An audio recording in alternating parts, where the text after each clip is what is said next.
Once again, I'm Joe Stevens of the Equestria Inquirer here on EverFree Radio on EverFree Northwest, and I am here with a very, very special guest, a wonderful guest, Mr. James Wootten. Thank you so much for being here. It's a pleasure. Nice to be here. What up, bronies? What up, bronies? Now, I believe... And all fans, Pegasusers, bronies. I think we all go by bronies now, but whatever moniker you prefer to go for, I think is acceptable. But James is, or Wootie, can we call you Wootie? Oh, please do. Yes, Wootie works on the show, is the director of the show. So just go on to, what is it you do on the show? What don't I do? No, basically, I'm just kind of that central hub of, managing creativity. Making sure everyone's focused on doing the same, same vision, same show.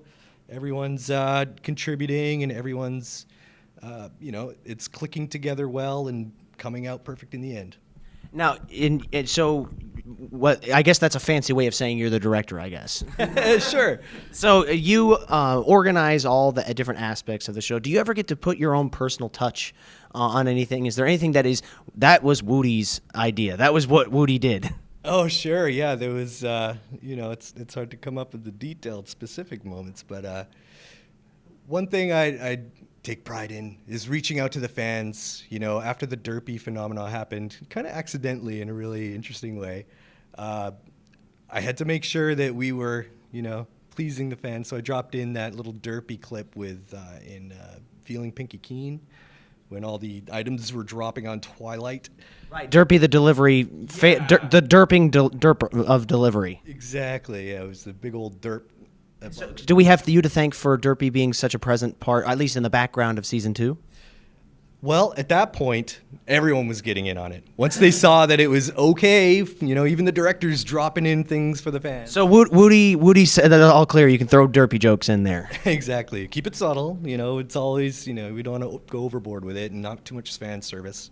Right, and so you were there from, I guess, with the beginning of the Derpy, the beginning of the show and everything, and so it seems like the show was really kind of, I guess, handed off to you from once it got established, once Lauren worked in there and got everything set up. So describe that process of you taking command of the show and making it such a wonderful thing that it is. Sure, yeah.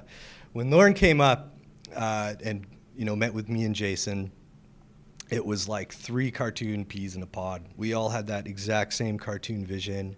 It was dead easy to work on. We all shared that same vision. We know exactly what a cartoon should be and what characters should be, and strong archetypes, always remaining true and genuine to themselves.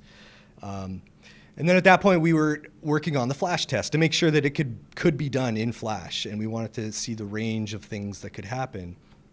So we did a Flash test and figured out how to wrangle that hair. There's a lot of tails. And what was the first Flash test you did? What scene was it?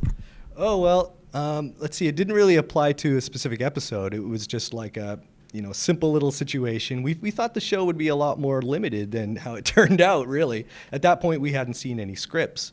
We had only seen the Bible, which was so inspiring, right? But once we saw the Bible, I was like, yes, I want to work on that show. Now, the Bible being the big book of all the character designs, the description of the characters and who they are. Right. Could you tell from even something the Bible, could you tell it was going to be something special? Yeah, I'll take a couple steps back. When I was offered the director role, I was really excited. And my producer says to me, oh, and by the way, it's My Little Pony. So instantly I get these 2 little me's pop up on my shoulder. I've got the artist me and then like the big, burly heavy metal lumberjack me with a hairy chest. He said, My Little Pony? Oh, man. And then this other me was like, wait a minute, this is a cartoon that people have heard of. This could go places. This could be a chance to put my best foot forward. And you can still be the cool guy to have the curly Q mustache working on My Little Pony. There's nothing stopping you from doing that. That is a fantastic mustache, sir. Oh, thank you. A lot of wax, boys. Need a lot of wax. And so you were given this Bible, you were given this encouragement. So you looked at it, you said, this is something that people know, that people recognize.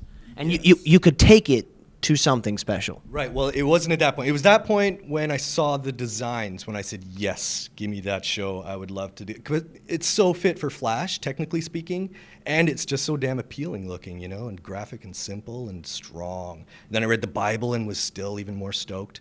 And at that point, we did the test. So once we pulled that off, and it was, fairly simple animation, but we got some good fluid, cartoony stuff.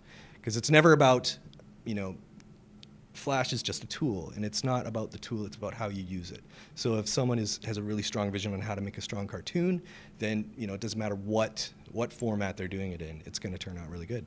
So getting back on track, once I saw the script come in, it was like, whoa. And that first script for the pilot, right? Yes, it was the two-parter. Right. And I saw, whoa, this is a huge, epic, universe filled with like mythology and richness of character and of location. Everything was just gelling. It was like this amazing big thing, and I was at that point, yes, I'm really gonna sink my teeth into this. I'm gonna go full-heartedly into this and pour everything I have. So it was like at that point, midnight oil was burning. I put in. I managed to, twist my company to put in more effort in the front end of the production, which is like the build department, which is what I go nuts for in a weird way. I really can forecast how a character can be used efficiently to not hang up the animator and get them not thinking about, oh, this part is not moving very well, and it encourages them to make it cartoony, like get into this kind of 3D look, not be limited by like a sticker head or that kind of thing. So we got a lot of good pre-production happening, which makes the rest of the cartoon smooth sailing, to a degree. Well, it certainly paid off. I mean, from the very beginning, I think that a lot of people just the reason that people get hooked on the show is not so much they hear about it and they think, oh, I'm going to like that show. It's they watch it. They watch the show and you can't resist it. I mean, it certainly pays off. So when working through the show, has there been an evolution of when you get more comfortable in the characters? Have you been able to explore more and work with it? How has the show evolved just from a production standpoint? Well, what can I say about that? Well, I guess let me be a little more specific. You mentioned that when the fans really embraced Derpy, you threw her into the season 1, so very quickly, I think. How has the Brony reaction to the show affected the way that the production crew looks at the show, or has it really? I think that a lot of people say, yeah. So go ahead. It's basically like a fueling. It's like we pick up on like, wow, it's first off, there's people watching the show, like it's successful, and that alone is like fueling.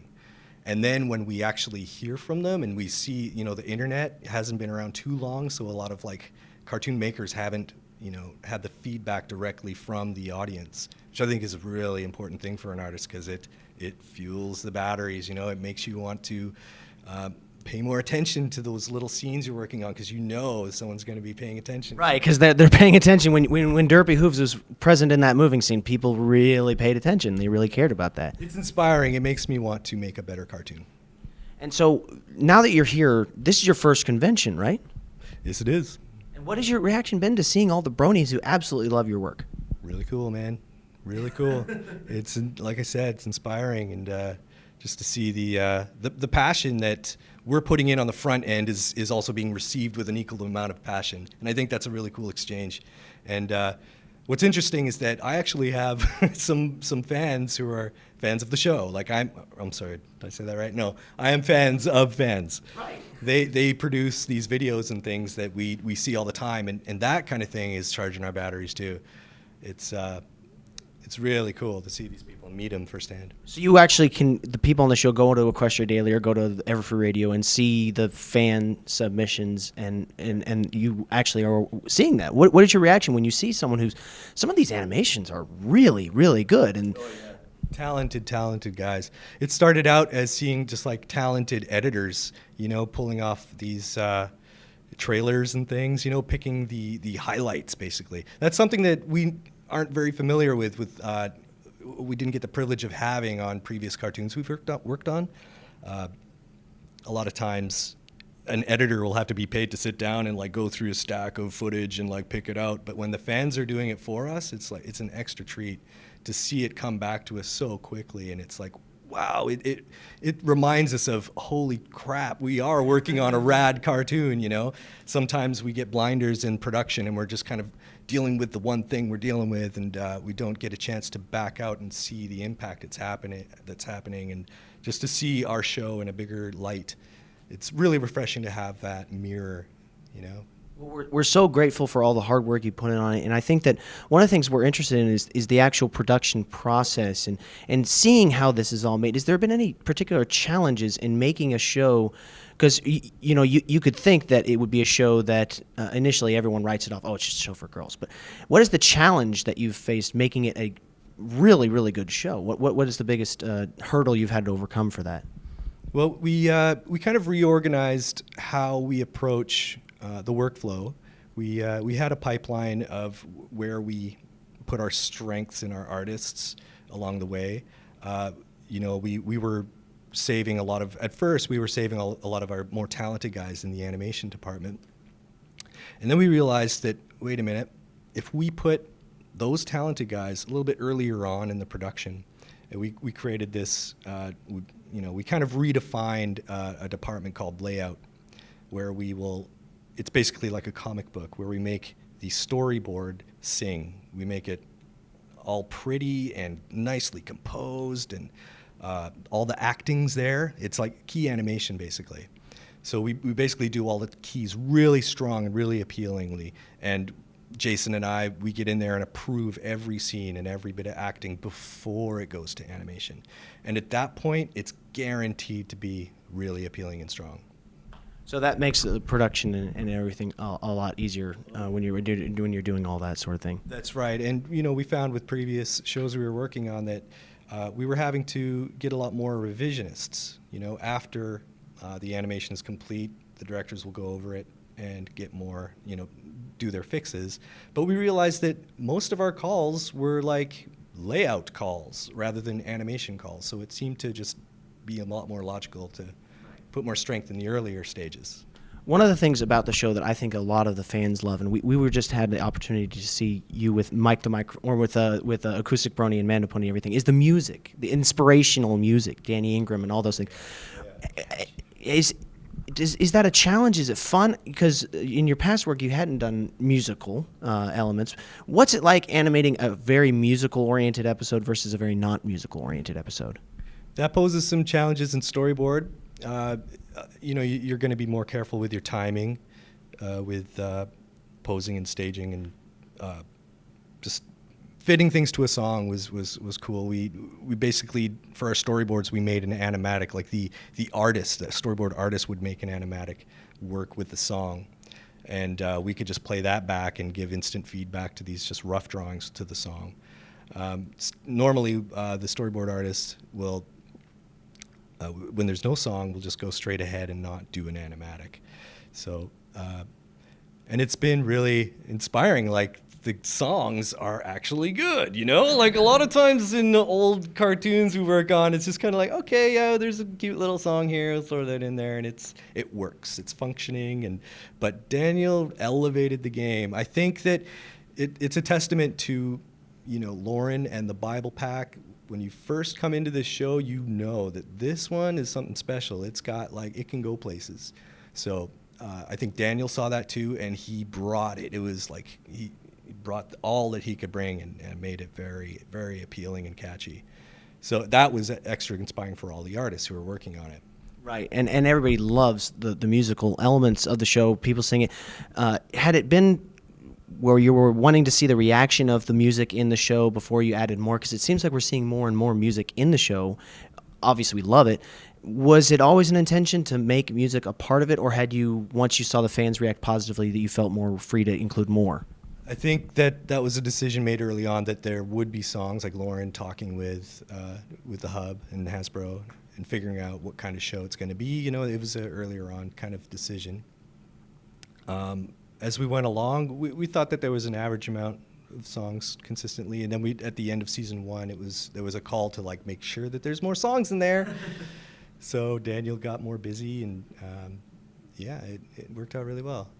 Well, it's fascinating to me. You seem to be like the first person who works on the show who's absolutely not surprised at all that the show is a huge success and B, appealing to a wide range of audiences. I mean, that's just fascinating to me. That I mean, everyone, and so you were able to see that. So reaction to Bronies is, I guess, it's been good for you then. Oh, it's so rewarding. It's such a nice thing to witness that, you know, the fans are. Yeah, they're out there. They're real. There's faces to these people. And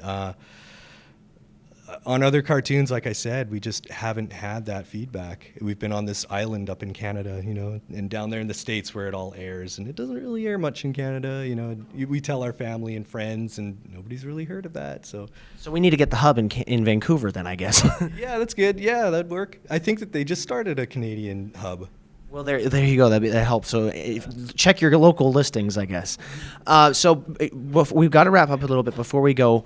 I've gotten in trouble lately for, I guess, I don't know if I've gotten in trouble, but it seems like people are liking it. Half the people we've talked to today moved from one particular cartoon to MLP, and that was Ed, Edd, and Eddy. And what I am personally, yeah, thank you.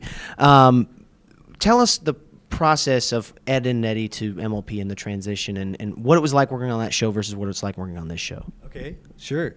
That show was a real treat for a storyboard artist to work on because as it started out, it was a outline-based show rather than a script. So it was one of the mottos of Danny Antonucci was cartoons should be made by cartoonists. Was that an impersonation of Danny? Oh, I didn't get the eyebrow high enough. It's not what they do, it's how they do it. That kind of thing. And we learned a lot of good foundational principles of cartooning from Danny and also from the team that was forged there. It was such a strong unit we had of helping each other out and you know, putting up all our work on the wall and going through it and critiquing it and pushing each other to be better artists for ourselves. Like, we were the biggest fans of the show. You know, and I think that that's a really important part of making cartoons is that you have to be really in love with what you're doing. And so, are you a big fan of MLP now? I think maybe I was the first Brony. Oh, the first Brony. Yes, Broha from the first Brony. So thank you so much, Wootie, for joining us. This has been a fantastic interview. It's so wonderful to finally talk to you and get face on the fans. Is there anything you'd like to say to the fans out there watching?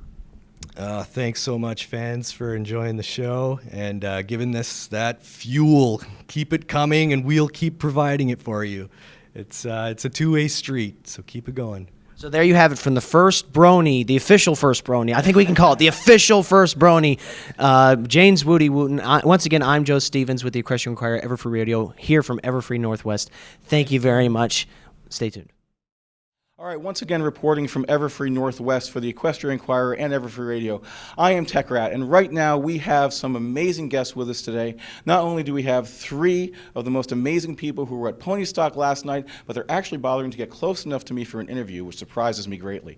Ladies and gentlemen, we have here Mr. Mando Pony. How are you doing, sir? I'm doing great, man. What's up? How you doing? I'm doing all right. I'm doing just fine. Then over here on my left-hand side, we have the marvelous and stupendous Acoustic Brony. How are you guys doing? I'm doing very well, thank you very much.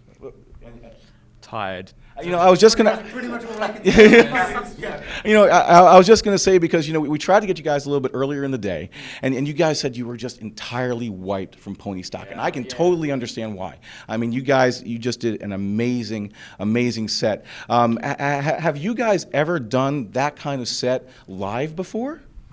No, not really. About 2 years ago, I had a rock band in New Hampshire called Red Sky by Night, but we only did like 4 shows, and they were all pretty small.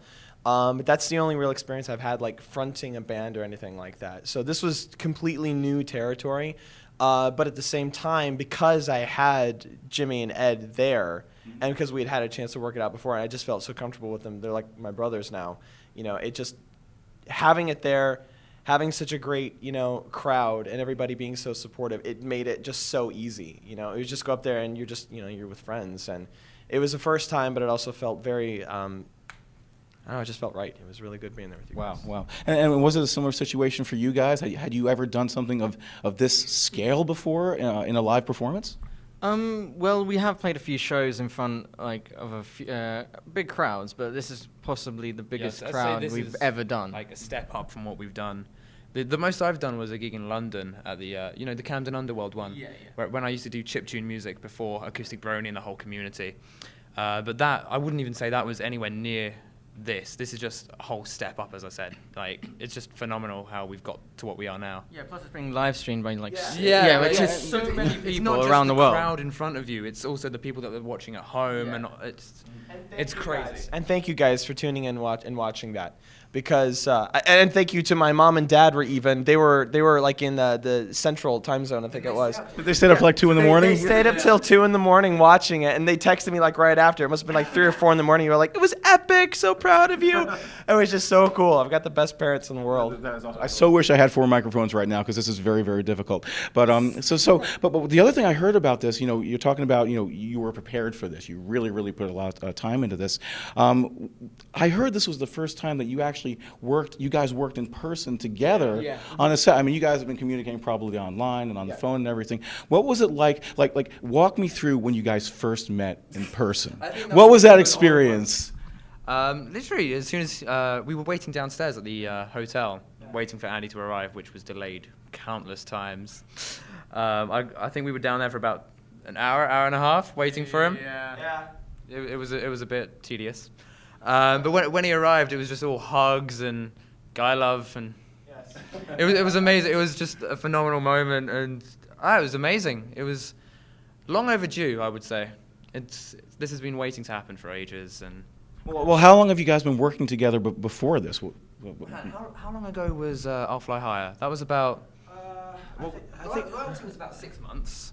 Sorry, this is what I'm talking about. Yeah, I will make. You know what? You guys are gonna have to raise your hand when you want to speak. You're back in grammar school. You raise your hands, and I'll call on you. Okay? We'll start with you.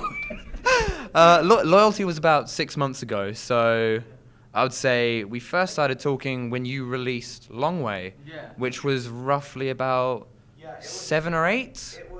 It was a while ago. I can check on here probably. If I can, I don't want to take up too much time or anything, but it was like 8 or it was Pull like out your phone in the interview. yeah. We don't mind. No. Okay, I'm just gonna take. It was Get back here, man. it was like 8 months ago or so. Yeah. So I mean, it's been a long time, and we've been like talking on Skype like constantly because we're brothers, and it's a lot of fun. Oh, the wubs. But it was just really great to finally get a chance to, like, I met Ed downstairs. We had a huge hug, and the guy that we were talking to down there was a lovely guy, and it's just been a really great experience the entire time. And then as soon as I was like walking through the hallway, this guy popped out, and he was like, "Ah!" And I was like, "Dude, you dyed your hair!" And it was like, "Yeah," and it was like awesome. I was like, "Cause check it out his hair. It's awesome. It's the same color." It's not normally this color. Here's what you're saying. No, I had never seen it that color before. But talk about it though. Why did you do this then? I dyed it the same color as our OC. Oh, okay. Okay. Wow. Red and purple, but the purples have kind of come out a bit. It's a bit crazy. I thought you were doing like the Twilight Sparkle do for a minute there because the colors are very similar. Yeah. Some people did say that. Yeah, they were like, "Oh my God, Twilight Sparkle colors." Yeah. All right. So you. It would make sense. Well, yeah. Yeah, with the Twilight Licious, right. So you guys got together in person for the first time, and you're doing this, and then somebody else joins the mix, and that somebody else would happen to be a wonderful little lady named Michelle Krieber. And I want to take a step back and talk about your experience leading up to that point. But first, since we're on the subject, what was that like when you got to collaborate with her here on this set? Well, it was really great because I've had the honor of working on her album with her for a while, which is available now. And we've had a chance to do a lot of rehearsals together, do a lot of songs. Her father, Michael. It's all M's. It's Monique, Michelle, Michael, and That's too many M's. That's like the family. You know? and the dogs are Max and Marley. So it's just M. It's like they just named everybody just to mess with you. You know? Yeah, absolutely. But Michael Krieber, who played piano there, is an amazing session pianist. He's like extremely well known. Oh, he's amazing. Yeah. So I've had the chance to play with him, and then Monique sing along with her and everything, and of course having Natalie Sharp on stage there too, Colleen Murphy. And then having Maddie Peters come up and him do Bee Gees as well. It was fantastic. And then Claire at the end too. Everything building up to it has been awesome, especially as a learning experience because they're so professional. But actually doing the full-on performance was just an absolute blast. I think that Michelle just killed it. She nailed it. It was awesome. She was, especially the hat. I mean, and the hat just made. Good. Yeah, I know, you know? she had the Michael Jackson vibe going on. It was amazing. She can do like the toe thing and everything. She's got know. moves, dude. Yeah, and I imagine the experience for you had to be very similar, like when you saw her walk into the room. Because you have been working with her for a while already. This was probably your first time meeting her in person. Am I correct? Yes. And so what was that like for you guys? Spectacular. It was a bit crazy, like having someone that we've looked up to in the show, like that we watch on a daily basis, just being able to work with them, and especially in person, because just having a talk with them over Skype and everything is one thing, but being able to be with them and perform on stage and just go for it, it's just a completely unbelievable experience. I'll just say we enjoyed every second. Definitely. It was amazing. Wow. Well, I mean, getting to that point must have been. I mean, for me, it would probably be a dream come true. Yeah. You know, but you know, starting all the way back, like when you guys first got started, not even with My Little Pony, but just getting into music in general. Obviously, you had no idea it was going to lead to this. But what were your guys' beginnings? Like when did you decide to pick up a mandolin and just go to town? Like what got you interested in getting into music? Well, my dad was a jazz vocalist, and so music has always sort of been in the house. He doesn't do it professionally, but he used to sing a long time ago, and he really helped instill that love of music inside of me. And I started just playing around on piano and keyboards and like harmonica was like my first two instruments. I started finding these melodies and stuff, and like being able to pick it up when I was like 4 or 5 years old. Wow. I was not expecting to go that far back. Yeah, so like that was whenever I started doing it, and my sister was my first guitar teacher. Shut up, phone. My sister was my first guitar teacher whenever I was like 11, 12 years old, and she was 16. I got this really great keyboard for Christmas, and she got a classical guitar, and I was playing both of it, and I started really getting into rock, and she would teach me a lot of that.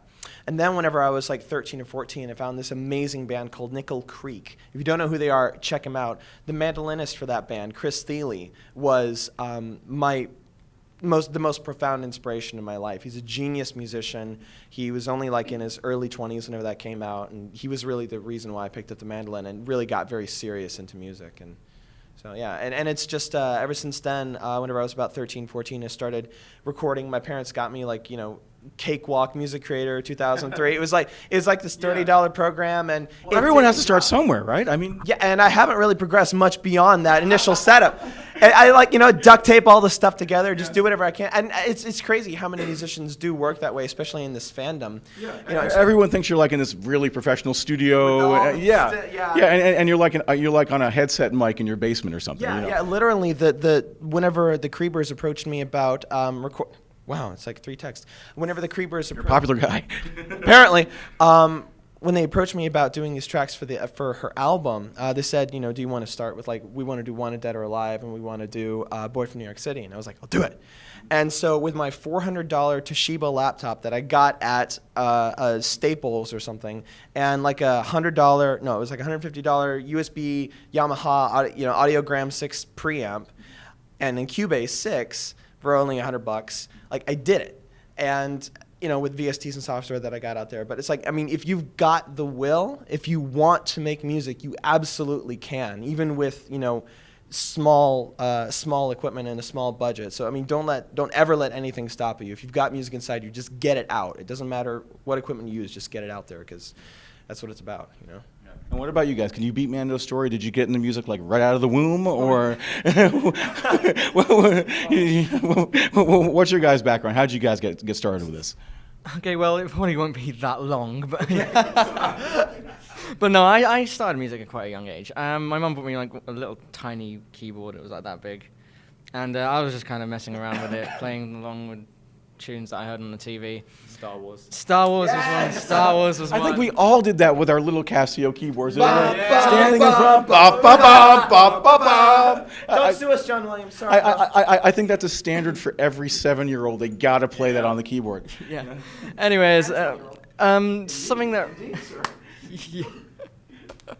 No, something that really influenced me was the Saturday morning cartoons, and I really the openings and the music for the openings. One that really stuck with me was the Pokemon theme song.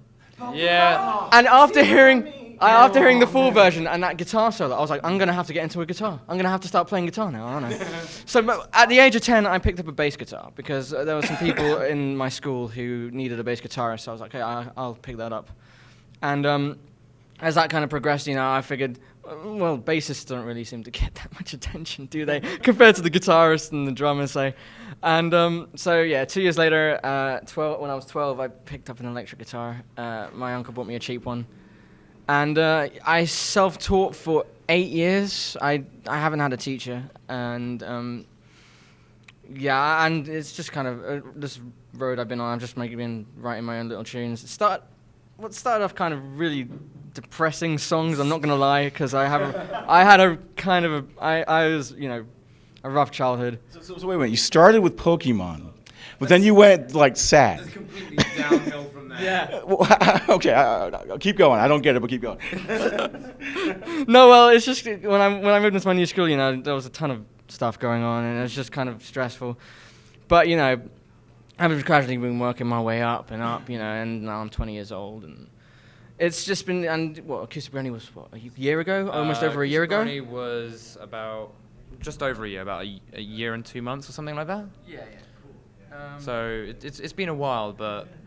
So yeah, and when we were getting into the community, I noticed some people starting to make remixes and covers and their own little songs inspired by the show. A few notable ones being Rainbow Crash '88, Odyssey, and because those were two of the very first guys who were really out there in terms of pony music. Oh no, definitely. And me and Ed were thinking, well, no one's doing rock yet, so how about we get together? Because back then and it do was, rock it covers. was predominantly like electro. It was very electro stuff, and then I was like, okay, so no one's doing rock covers yet, so why don't we go ahead and do that? And it sounded awful. Well, they to be fair, we didn't have any equipment. No, it was all recorded on a phone. Yeah, we didn't have any equipment. Everything was just through a phone onto the laptop, throwing a drum track, throwing a bass track, and that was about it. But then again, even now we're in the same sort of position. Like all our software is free. We're just using GarageBand, which comes free with a Mac. So we haven't really gone that far up. We the most we've spent is probably on a Tascam system interface, so we can plug straight in. But apart from that, it's just, as Andy likes the term, bog standard. Bog standard. It's basically just a really simple setup that we can just work with. It doesn't need to be anything fancy. Like back to what Andy was saying about just if you've got the drive for it, just get something simple and go for it. There's no point spending a lot of money when you can do the exact same thing with just as much effort and passion with something simple. As long as you've got the ambition, go for it.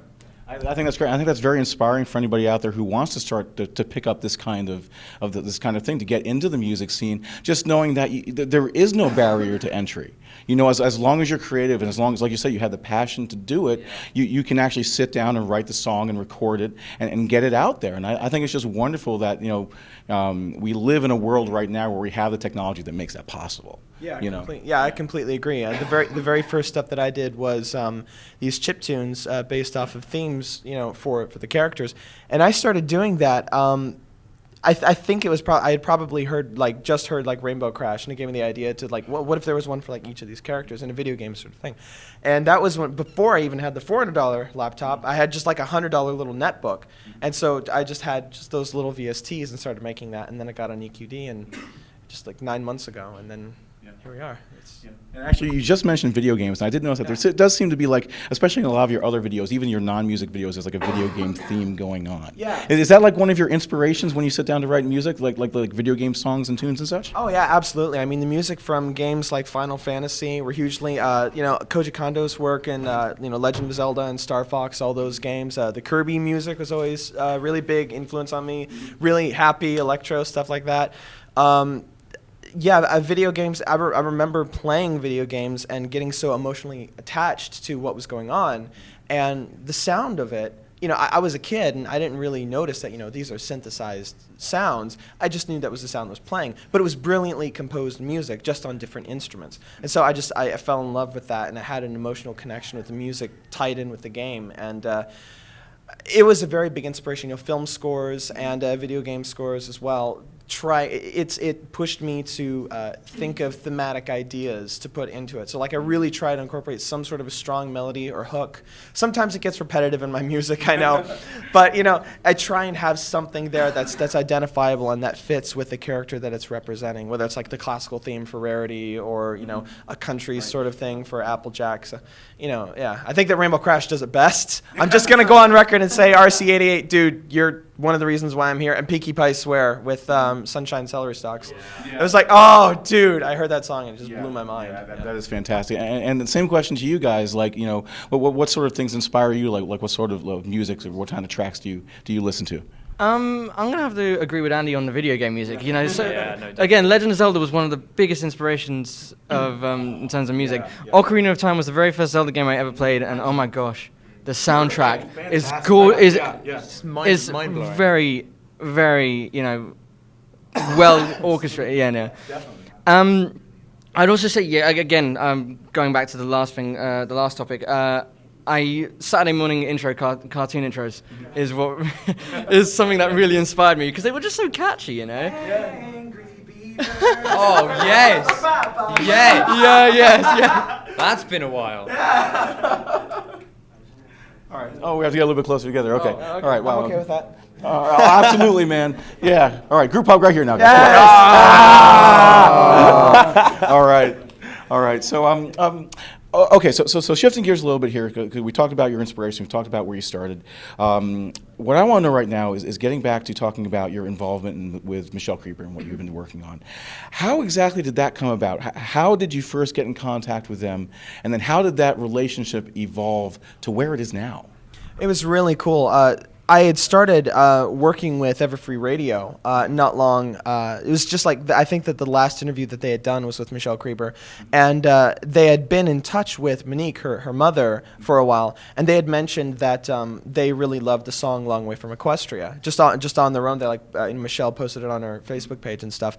And it was after that they approached Final Draft and said, do you think that Mando would be interested in helping out with our album or something? So they approached Draft about it? Yeah, they approached Draft to see if they could get in touch with me, and Draft was like, Andy, guess what? You do a good draft, by the way. No, I don't. We don't say such things. I love you, Draft. I love you, bro. That is dead on. So One job. what? One job, Andy. One job. Yeah. So anyway, he approached me about it, and I was like, yes, of course. So we exchanged phone numbers, and we started talking over Skype and everything. Met Michelle, met Monique and Michael, and told me about the project that they were doing, and also about Speedy and Stretch, the online variety show that they've got going. Yeah, and that's with Natalie Sharp as well, who is sister of Alex Sharp, who directed the Spies in the Night video and did a lot of filming for Speedy and Stretch as well. Subscribe to Michelle Creeper at YouTube to check out more. And or she'll beat me up and torture me. Just boom. We were trying to get one of those, by the way, and we were not able to acquire one. So just so you know, you got lucky today, by the way. Yes, thank you. Wow. So all right. So like you were saying. The look of fear on his face. Snap out of it. Yeah, I'm okay. You're okay. You're okay. It's not here. We don't have one here. I promise you that. So. The best part was hearing him scream during the auction. During the auction when it was up for auction. Just wait. The thing he was up for. Yeah. It was put up for auction. Mando had signed it and put it up for auction in the charity auction. Oh my God! Tell us about that. Tell us about that, man. Okay. So it was Michelle Creeper's brilliant idea to grab one of these torture devices, put her name on it as a badge of honor, I guess, in some twisted way, and they got me to sign it too. I don't know if it's in some contract or something that I signed, and then exactly, and then it started. The bidding got up to about $30, and then Michelle took. I think it was her that said that it was you also get to torture him with it for a couple seconds. That's also part of the what you win, and so then it went up to $60 or something, and so yeah, they won and they got it, and they got to come up and scratch my head, and it was it wasn't fun. I'm sure it'll be all over the internets. So yeah, but it was fun. The internet. The internet. And actually, I heard that you actually did some auctioneering at the auction yourself as well, which is kind of a different experience for you. You should have a change of career. I think you could do that. Just completely drop the music entirely, be an auctioneer. Drop music. How fast can you flap? It started. It was like, okay, we got 15 over, we got 15 with the women in the glasses. Okay, we got 15, we got 20 over here, we got 20. Okay, we got 20. We have 20. I do here 25. Okay, we got 25 over here, we got 20. Okay, 26 with the one. But it was something like that. But I actually did it okay, and my throat's gone now. I just wish Mike, the microphone, had been doing it though, because he would have killed it, man. You would just spat that out like nobody's business. Yeah, in fact, dude. Okay, Mike, the microphone. I challenge you to do a song where you're an auctioneer. Whoa! I am officially calling it out, man. I want to hear it so bad. Mike, you heard that. You can't turn that down. No. You can't turn down a challenge from Mando. You can't do it. I love you, bro. Oh my God. Okay. So let's just talk. Let's talk about the convention, just in general for a second, because and correct me if I'm wrong here, but this is your first My Little Pony convention. Yeah. Yeah, and it's first for you guys as well, right? Yeah. All right. So I mean, we ask this question to everybody we interview, but what was your experience like meeting the fans for the first time and interacting with the fans? Why are you laughing?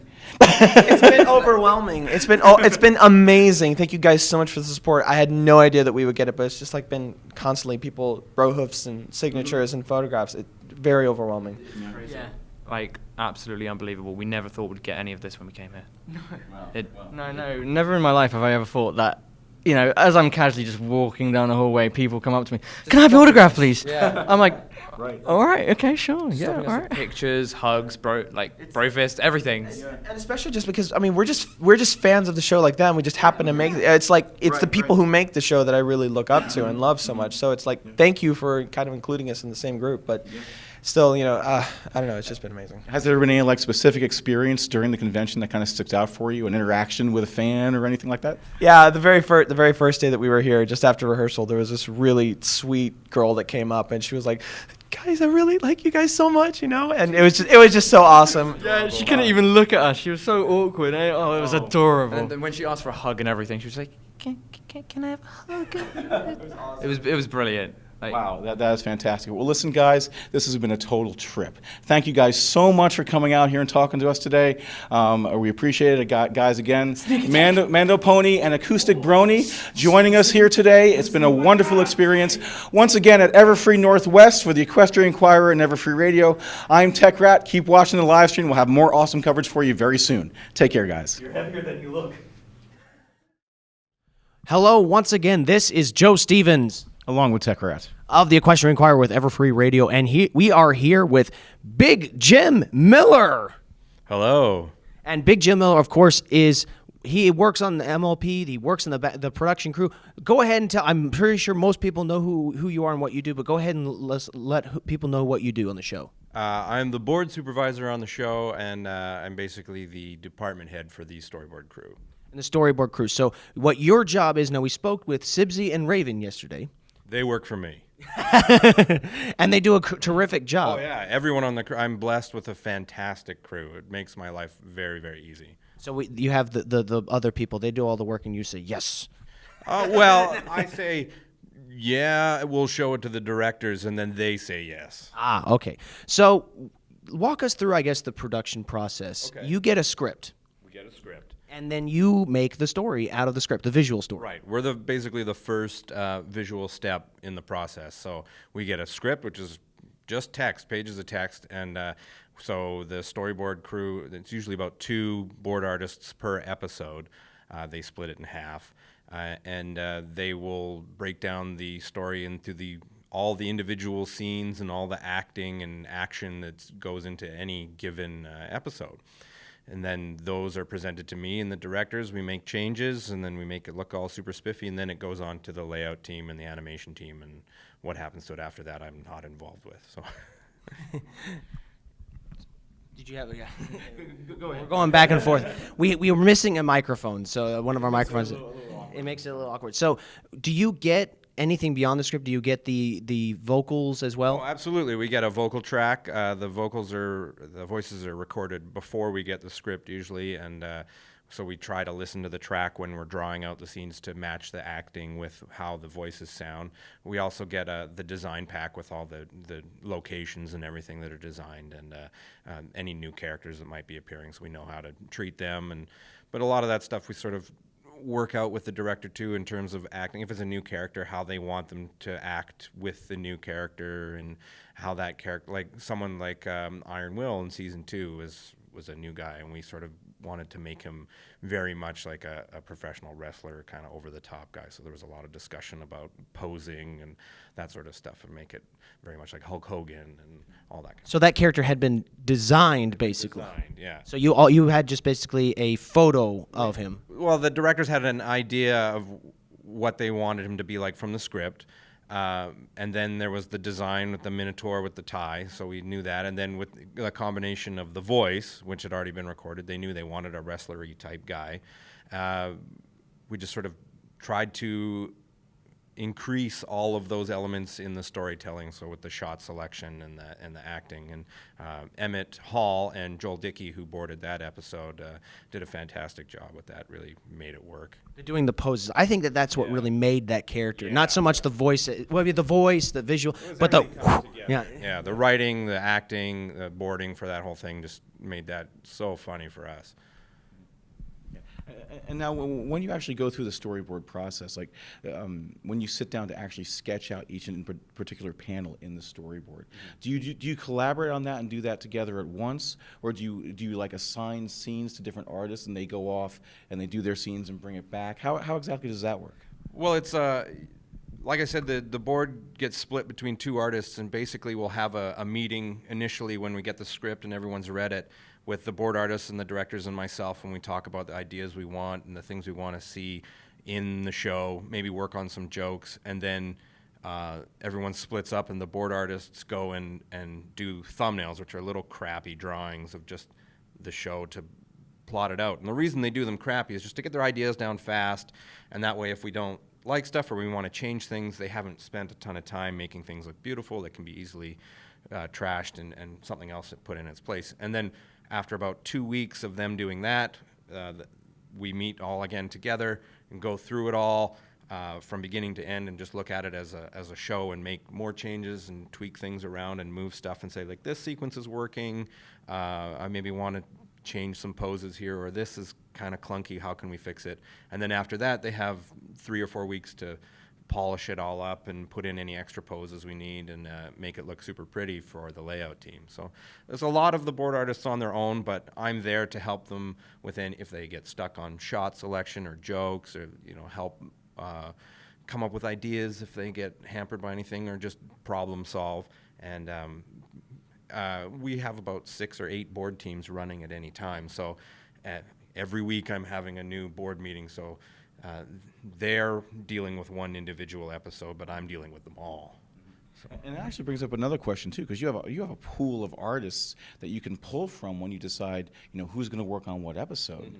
How do you make that decision? Like, how do you know that this artist is going to do this episode, or perhaps this scene?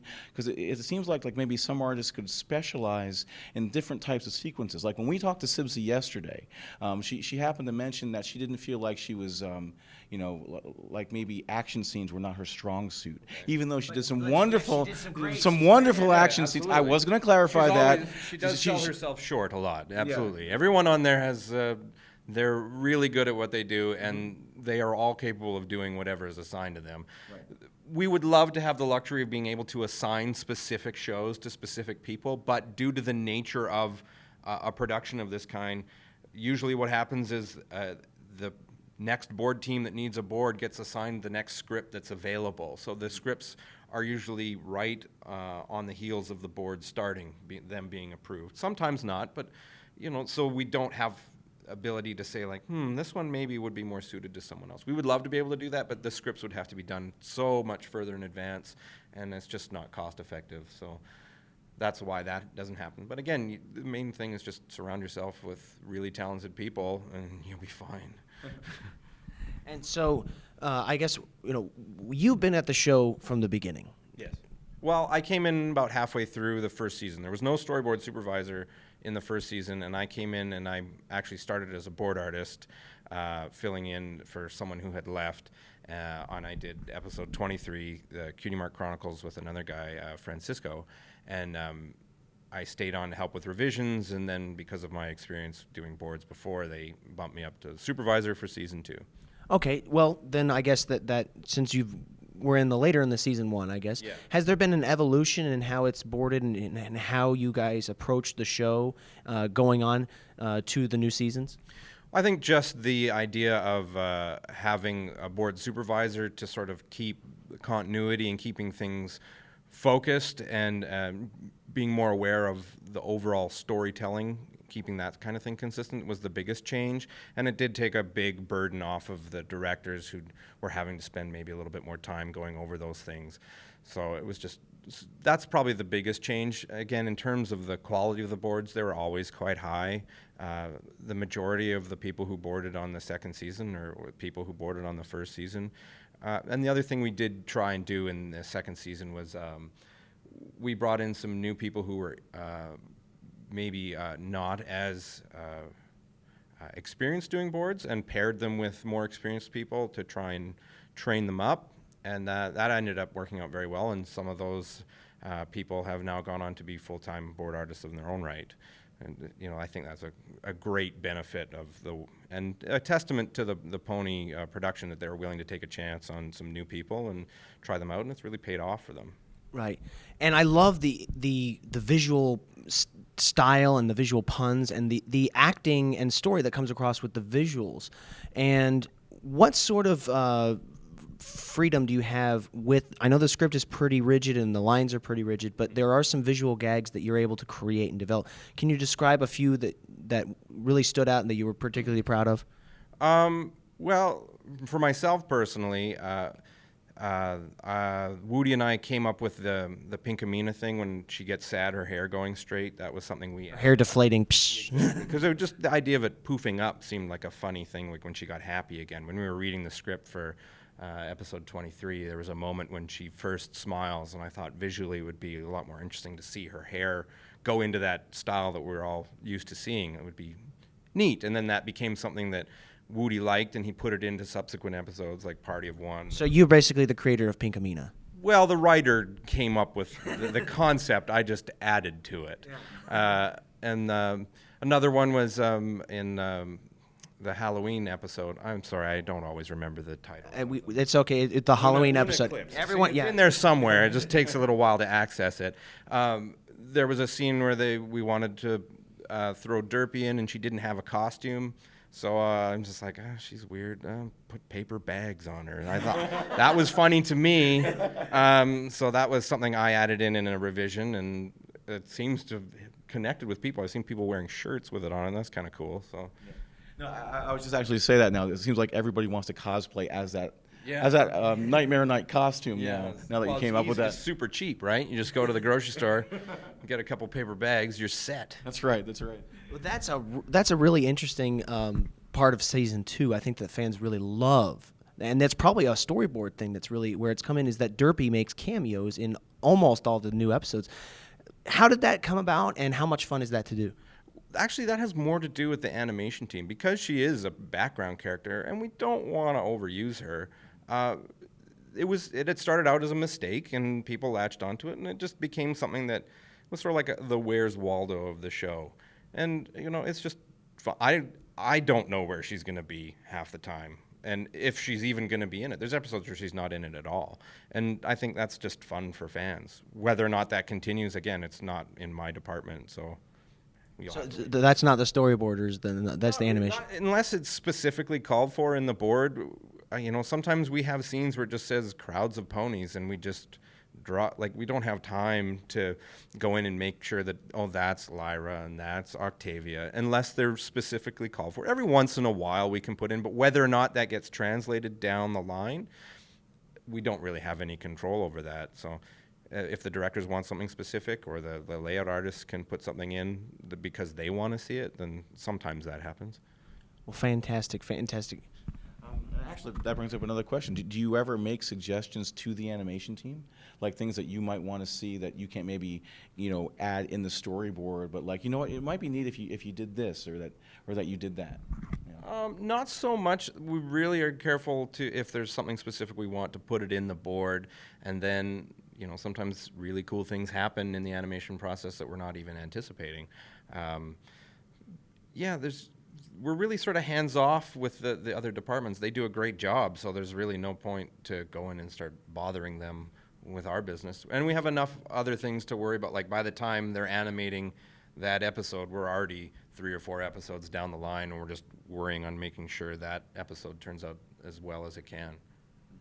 And actually, just like your personal experience, was there any particular sequence or any particular episode that you particularly enjoyed storyboarding? I don't know. Because I was involved with all of them for season 2 in some capacity. There's elements I like things that came out of thumbnail meetings that were really funny to me, like Raven and Jason and I were joking around when we were reviewing stuff for episode 224, the Hurricane Fluttershy, and I think it was me, it might have been all of us, came up with the idea of that muscly pony just going, yeah, We've seen him here. Have you yeah, had a chance I to saw see him too. His gray costume. We were just giggling like crazy in the thumbnail meeting. We're like, let's see what happens. So that's something that stands out as something that we put in. Raven did an initial design. Jason tweaked it up and made it even better. It was a total collaborative moment that was just sort of a throwaway joke that became its own thing, and people really loved seeing that guy in that episode. So I don't know, stuff like that's really cool. The things that you put in for yourself to entertain yourself and that end up resonating with other people is rewarding, because you don't really know how that's going to work. You got to make yourself laugh first. Absolutely. I mean, our goal is to make the show for the demographic, which is 6 to 9-year-old girls. But the fact that it appeals to people of all ages and all creeds and colors and orientations and all that stuff is rewarding for us. That just means that we're doing something that we feel strongly about, and it's connecting with other people, and that just makes it rewarding. I can't really think of a better word. It gives what we're doing meaning to us anyway. Well, we of course thank you for that. And I mean, what has your reaction been to the Brony fandom? It's impressive. I've been admiring the commitment to all this stuff. This is my first convention as a sort of professional in this world, and it's kind of, honestly, it's a bit overwhelming for me. I don't quite know how to take it all in. This ponies is my everyday, so it's kind of like being at a heightened version of work, which is really weird. But at the same time, it's very cool to see all these people here and in the spirit of the show sort of coming through and how they're interacting with each other. It's fantastic. And are there any particular interactions you've had with the fans while you've been here at the convention that sort of stick out for you? It's hard to pick out like any one. Everyone has been so kind and generous and appreciative, and it's like I'm just a regular dude. I don't know why anyone's thinking I'm special, but they're treating us like we're royalty here, and it's really fantastic to know that our hours spent away toiling in this dark room somewhere means something to other people, like I was talking about earlier. And then it's just great to meet people who are fans of the show. And so that's terrific, and we love seeing your work, and I'm a particular fan of your work from previous shows as well, because you were, and I know I apologize too, because this is a Pony podcast, but I have to abduct it for just a moment to talk about Ed, and Eddie, because a lot of the staff moved from AKA Cartoon to the Studio B, which is now DHX. Right. Can you describe the process and transition from Ed's to Pony? I needed a job. The Eds was done, and I was working on Kid vs. Cat at DHX. That season was winding down, and there was an opportunity to jump on Pony. And like a lot of people who started on the show, we were all like, really? Well, Pony? Because at that time, it hadn't even aired yet. They were still working on the first season. So I said, what the hell? And I went, and it was actually a lot more fun than I had anticipated. But in terms of transitioning, I mean, literally, AKA was 2 blocks away from DHX, so it didn't affect my commute in any way. Yeah, so. Did you see a lot of the humor? I think that the humor of both shows kind of operates on that on a similar level in terms of the visual gags. At least maybe that's why so many of the storyboarders are in the same group. I think that's right. Well, I mean, Wootie, who's one of the directors, and Jason at one point worked at AKA on Ed, and Eddie. Jason less so, but Wootie was there for most of the time I was there as well. And a good chunk of our board team is from there. And I think we all have very similar sensibilities and approaches to how we like to tell a story. And again, the things that Danny instilled in us working at AKA are something that I think has sort of shaped our approach to cartoon making. And we want to make good cartoons at any cost. And I know for me that's something I strive to do all the time. It's just make a cartoon that I would be proud to say I worked on. It certainly comes across in every single episode that we always see. And so I think that if we'll give you, we need to wrap it up a little bit here, but thank you so much for coming with us. Thank you for interviewing me. It's fun. And if we have a chance to talk to the bronies out there, if you have a chance to say anything to them. Just keep watching the show. You're keeping me employed, and that's a good thing. And so thank you so much again. Thank you. Thank you, Jim. Thank you very much. And so once again, I'm Joe Stevens And I'm Tech Rat. with the Equestrian Inquirer, EverFree Radio, and EverFree Northwest. Thanks for watching.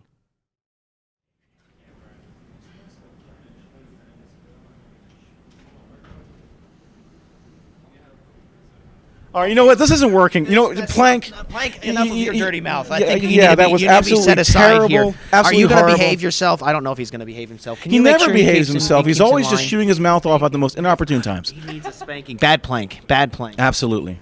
So- That's the last time we. That's the last time we get Plank to pinch hit for us. This is never happening again. Yeah, there's We're the- so not the sorry first about time we that. get the Plank spanked, We're though. so sorry about that. So once again, we are Equestrian Inquirer with Joe Stevens And Tech Rat. with EverFree Radio and EverFree Northwest, and we are here with two fantastic guests. Introducing in front, I think from front of the camera for the first time, Sibsy and Raven. Hello. And of course, yes. And go ahead and introduce yourselves, and I guess we'll start with you, Raven, since you're on my right side, and we're going to Yeah. just switch the microphones around here. Introduce yourselves and what you do on the show. My name's Raven Mollisey, and I am a storyboard artist on My Little Pony. Okay. And you are? I am Sabrina Alberghetti, also known as Sibsy. Most people seem to know me by that more. And I'm also a senior storyboard artist on MLP. And so that is the visual elements of My Little Pony are often regarded as one of the most important and most well-loved parts of the show. So, well, yes, it's very great. Yeah, that's the good to clap. Clap for yourselves. I think everyone's clapping at home.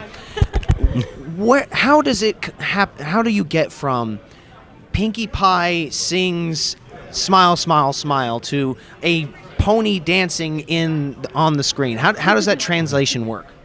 Well, we read through the script a few times usually, and before, we have a chance to read it. Then we have a handoff meeting where the directors and Jim, our storyboard supervisor, sit with us and we go through the whole thing. Think of, any gags that might come to mind. More will come later as the process. So do you actually make up added visual gags beyond what's in the script? Oh yeah, all the time. Do you have anyone you're particularly proud of? Twilight popping out of the ball when she's crazy. Twilight popping out of the ball when she's crazy. I love Oh, that. from Lesson Zero. Yeah. Okay. Hi, girls. yes. Okay. That's a really fun part to do. Well, I'm sure Lesson Zero was one of the most well-loved for hilarious gags like that. The Twilight popping out of the bubble one, that was great.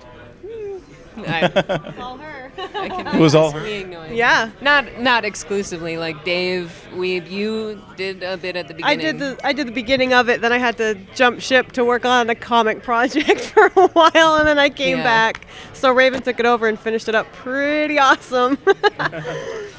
So what are some of the episodes that you worked on for the show then? Geez. My first one was Dragon Shy, and then I did a whole bunch of Cutie Mark Crusaders in season 1. I did God, I can't even remember. The one with the bird, Philomena, I did. We both worked on the disc. You worked on Discord. Not no, you Discord, didn't. the wedding We worked episode. on the wedding episode together. I worked on Discord. I did Mare Duel. Jeez. Oh, I did Last Roundup. The infamous Last Roundup. We don't have to go into detail if you don't want to. No, I'm Intentionally talking about the infamous. Austin Chase scene. Okay, all right. Everyone seems to forget about. That was a big challenge for me to do because action is not really my forte. So I got Mare Duel and Last Roundup. in Those the are same particularly seasons. action scenes. Yeah. And I was like, oh, thanks, guys. You're giving me the stuff I'm not very good at, but I hope I did it good enough. Well, that's the way you improve your skills, is to try something you... Oh yeah. And fail and fail. No. I think we can I all think say you that was far great. from failed as far as those episodes were concerned. Yeah, I think Last Roundup is probably my favorite that I've worked on. And if we can take a break from the reason why we did the plank thing, and this is my particular entrance, and I'm making a horrible fool of myself in front of this entire convention of ponies talking about the wrong show, but a lot of the Studio B DHX Media Group Yes. originated from a studio called AKA Cartoon, which made... Ed, Ed, and Eddie. Okay, featured guys, us you know what? This is the episode point where I complaint. leave the interview, and Joe takes over, because... We'll just continue. Yeah, I'm going to stay. That's my Yeah, I'm going to fault. step So away. And so if I could just ask, hey, bye. Okay, no, that's fine. So, Okay. I'd love to hear how you started work at AKA and how you went from AKA to Ed and Eddie to DHX and My Little Pony. How I started at AKA? I was posting fan art online, and then somebody Kit from the Ed Zone saw it, and she's like, oh, they're doing more Ed and Eddie, you should contact them, and she gave me the contact information. I did a test, and it turned out they say to be like It was the best greatest test that they AKA had ever gotten. They're like, why is this girl not working for this They thought show it. They yet? thought it was a She does joke. it They better thought than we somebody. do. They thought somebody Yeah. within the studio had drawn it as a joke. As a joke. like to mess Yeah. with. So that's how I got my job at AKA. And I started as like a revision artist, which is kind of a nice way to start as a storyboard artist because you get to see a lot, like work with a lot of people's different styles. Like I got to work with Jim, and Scott, and Wootie, of course, and Jim and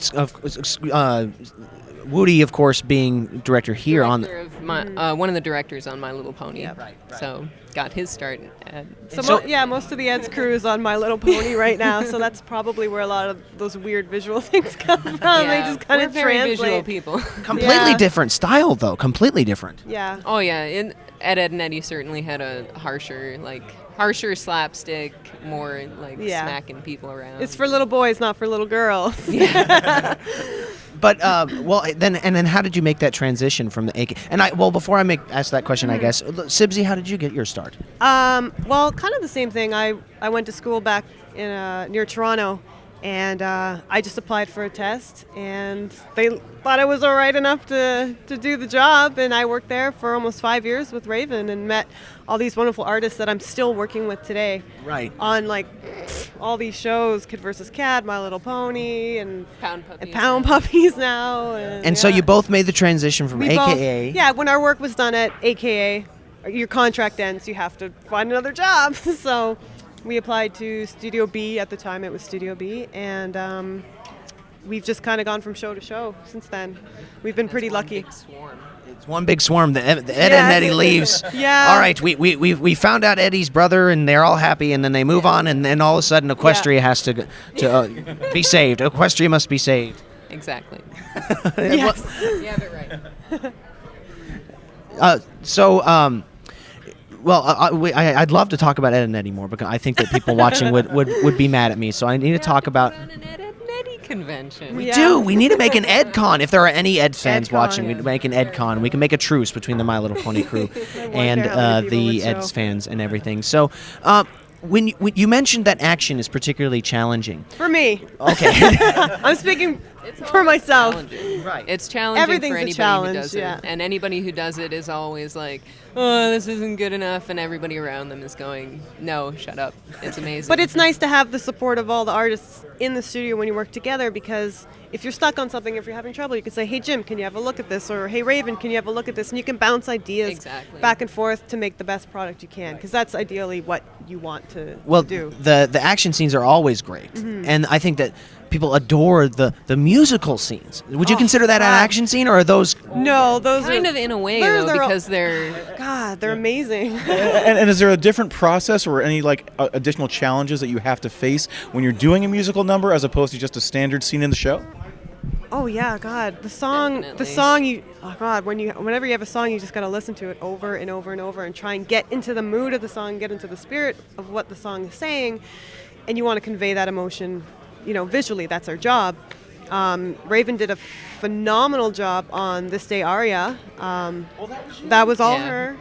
That was, We love that. Yeah. Thank you. That was phenomenal. That was great. We all watched, when we watched the animatic for that, we were all just like blown away. We were like, this is like Disney movie. This is like so good. And I did Big Brother song there, and I kind of, tried to make it feel sad, and I hope it came through. Cause It was very, very sad. Yeah, don't worry. I had a sibling go away, so I had to try and dig deep and find something in me, emotionally to help make that scene work. Well, there were a lot of songs in that, and there were a lot of Yes. interesting things. But there was one thing of interest in that episode, that you were in that episode. Oh yeah, I forgot. You happen to have an OC, as a matter of fact, for the fans who are not aware. Whoop, there she is. Yeah. There's Sibsy. There's There's Sibsy a- right His there. character. Yeah, she's in there. That was pretty cool. It's probably a one-time shot, but hey, I'm not complaining. That's Now, still what I've always awesome. wanted to know, is where did the cutie mark for your OC come from? Can your Burning character tire. actually set tires on fire? Burning tire? Well, it kind of represents my own personal dealings with road rage. I've heard stories about this. I don't know if you want to elaborate or A lot not. of people have heard stories about it. We'll just leave it at that. I just figured, what else could I do, really? That seemed appropriate to me to make for my... I've just heard you're a lot of fun to drive with. I get a lot of slack for it. They're like, I thought there's no tires in Equestria. And I'm like, well, Scootaloo's... There was one. Scootaloo's got a scooter, and There you go. And I think originally one of the roller derby, it's kind of based off one of the roller derby ponies' cutie marks. So I figured it's canon, it's fine. And so how did it come to where, did you just kind of like, I'm just going to draw my OC in here and I'll hope no one notices? No, you can't do Not that at at all. all. Because every character has to be built in Flash, which means every character has to be approved. So at the time, when I was looking at whoever storyboarded that sequence, I think it was Marshall that had done it. Marshall, yeah. The character looked already like my OC.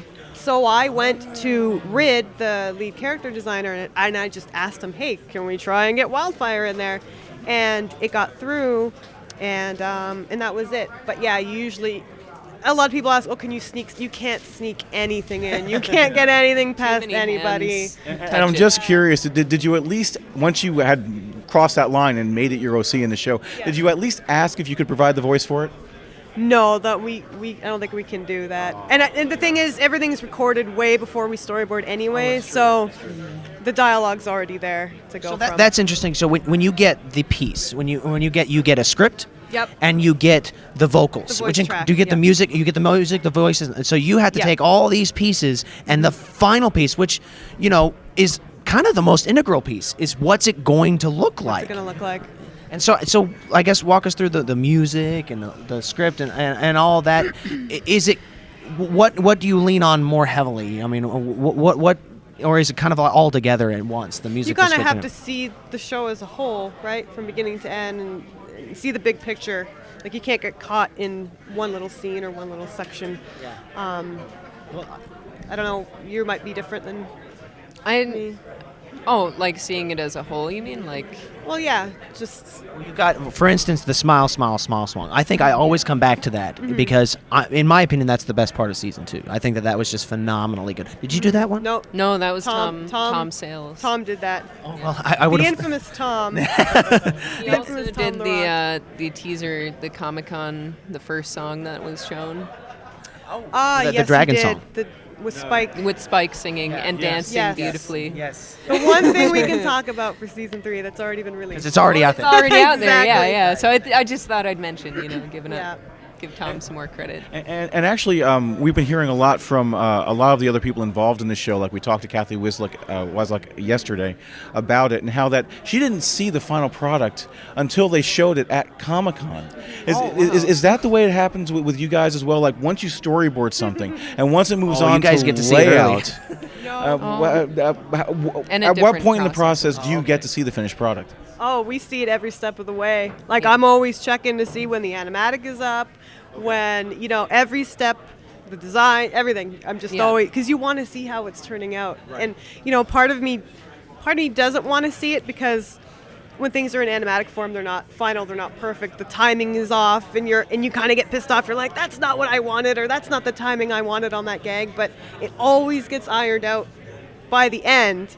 But I know we've talked about it. We just can't resist watching the animatics. Yeah, as soon it's as they exciting come back. to see like when you come up with something, like you have like your little scenelet or whatever that you've done, and to see it be carried from animatic to where it's timed with the voices to where it has the animation, even if it's a rough cut, and then finally music and sound. Like The music and the sound effects just tie they it all pull together. it together. Yeah.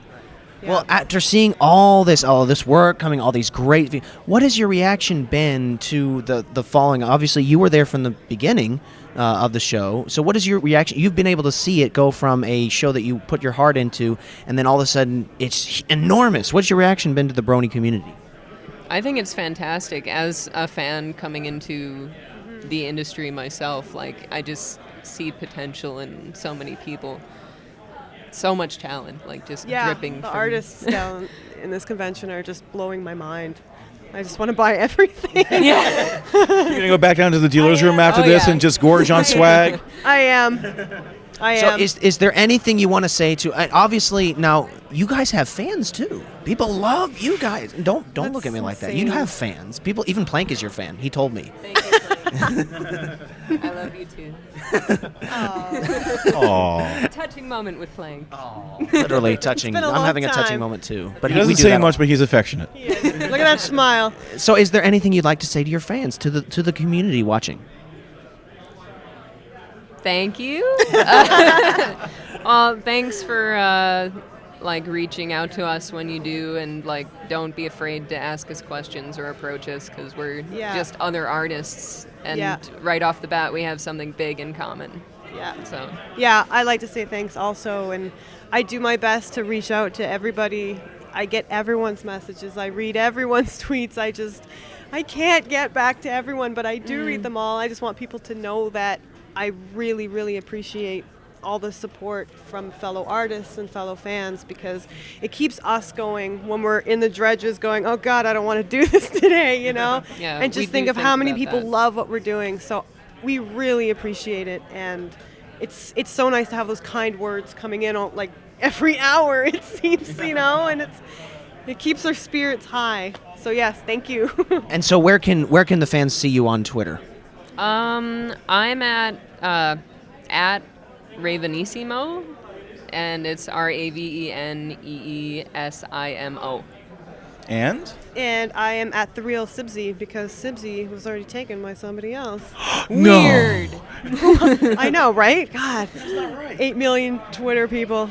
So yeah, at The Real Sibsy, but I think most of you know that Well, we'd already. love to keep this conversation going, but unfortunately, actually getting a charity auction. As you know, Bronies are all Some overly fancy stuff on that charitable. table over That's there. You're eyeing some of Quite that up right amazing now, to aren't meet you? you. That vinyl I've heard scratch some cool over there. stories. The charity is just a great part of this community, so we want to make sure that they have plenty of opportunity to get that done. Yeah. So we'll be coming back to the charity auction here in a second. So once again, thank you so much. This is fantastic. This has been wonderful. Thank you. Oh, yes. Can I get a hug too? Just because. We'll get a big. How about we? Big. Yeah. Everybody together. Come on. All right. Okay. Oh my God, I'm going to fall over. And Plank. Too. Okay. Plank All right. is For loving EverFree this. Northwest, the Equestria Choir, and EverFree Radio, I am Tech Rat, And along I'm with. Joe Stevens. All right, and we'll be talking to you soon, guys. Stay tuned.